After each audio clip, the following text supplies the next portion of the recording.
Weber has made its name making impressive, powerful, and precise single-dosing espresso grinders and beautifully functional espresso tools. We're big fans of their grinders, like the key grinder we covered in a recent video, and their tools touch on just about every step of the espresso making process. They even make a brewer of their own. Every one of these tools shows Weber's extreme attention to detail in terms of both visual design and functionality within your espresso workflow. Hi, I'm Charles with Clive Coffee. Let's do a quick rundown of all the Weber tools we recently got in the mail and why we're excited about each one of them. In my opinion, the Moonraker is the most eye-catching and exciting tool we have on the table. If you so much as caught a glance of one of these things in a YouTube video or Instagram reel, I'm sure you immediately took note.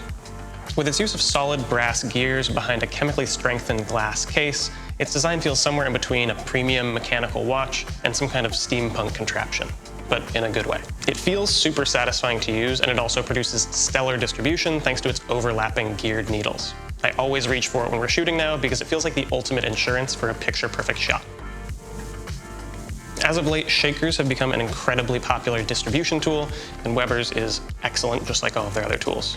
It's ergonomic, milled out of solid aluminum, and just pleasant to use. The Buck Portafilter is a bit of a sleeper hit. At first glance, it looks beautiful. We love its sleek, minimalist design. It's certainly unique, but in fairness, there are plenty of beautiful portafilters out there. Its key feature might also not sound that impressive to the uninitiated. It lays flat on your counter or scale. If you've pulled more than a couple shots of espresso with a bottomless portafilter, you'll know that some of them can be a bit of a pain on your scale. Almost all of them have a handle that protrudes just a little bit below the basket, which means they can tilt from side to side or sit at a weird angle. You get used to it, but I think at some point we've all had a spill. The Buck does something that in hindsight seems perfectly obvious. It sits flat on a level surface. It seems like such a small thing, but it genuinely has been a huge quality of life improvement in my espresso workflow. It almost feels like I've been sitting at a wobbly table my whole life and someone finally came along and fixed it. When I think about portafilter baskets, I certainly don't think about looks first, but the Unibasket with its straight sidewalls and mirror finish screams premium. With the ooh shiny out of the way, this portafilter basket is quite literally built different, being made out of a single thick puck of stainless steel. This design provides a few key benefits. The straight sidewalls mean that the bottom of the basket is as wide as possible, maximizing filter surface area. Another benefit is that there's no taper from the top to the bottom of the basket, which means the water can flow as evenly as possible through the puck across the entire area of the basket. Its heftier construction also brings a couple benefits of its own. Added thermal stability and enough rigidity to prevent the filter from flexing under pressure, further ensuring even extractions and preventing channeling. The Unifilter is essentially the Buck and the Unibasket merged into one. This monolithic design has a few functional benefits, including added thermal stability since the entire weight of the portafilter is always in contact with the puck, and easier cleaning since there's no nooks or crannies underneath to worry about. At the end of the day, though, we also love it because it's just beautiful to look at and feels great in the hand. Weber's bean cellar coffee dosing and storage tubes are hugely popular with hardcore single dosers. They make it easy to prep in advance a dozen or so doses so you can skip out on weighing before every shot without sacrificing on freshness. Practical matters aside, the glass bean cellar makes a beautiful addition to your espresso bar. Each of its 12 glass capsules has an aluminum cap with a one-way valve for CO2 off-gassing.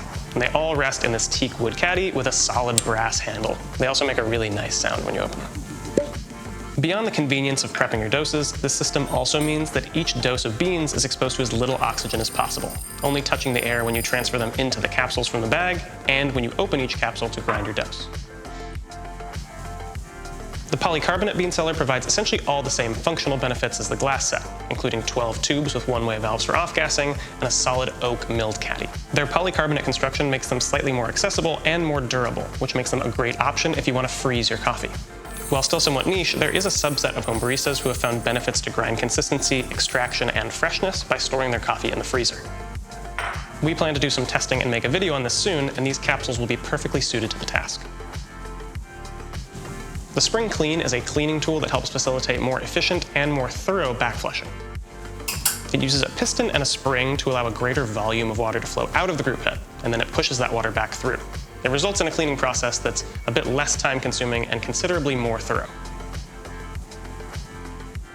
One might mistake the Brewer for just a fancy French press, but it's far more than that. Incorporating both a metal and paper filter, a built-in agitator, a few gaskets, and a ratcheting mechanism that separates the ground coffee on top from the brewed coffee on the bottom, it's a fascinating brewer that deserves a whole video of its own. The whole Clive team has been hyped to mess with all of these tools for a while now, so it's been a blast to actually get them in and play with them. If you're interested in any of them, we've linked all of them in the description below. To catch our coffee freezing experiments in the near future, be sure to subscribe, and as always, thanks for watching.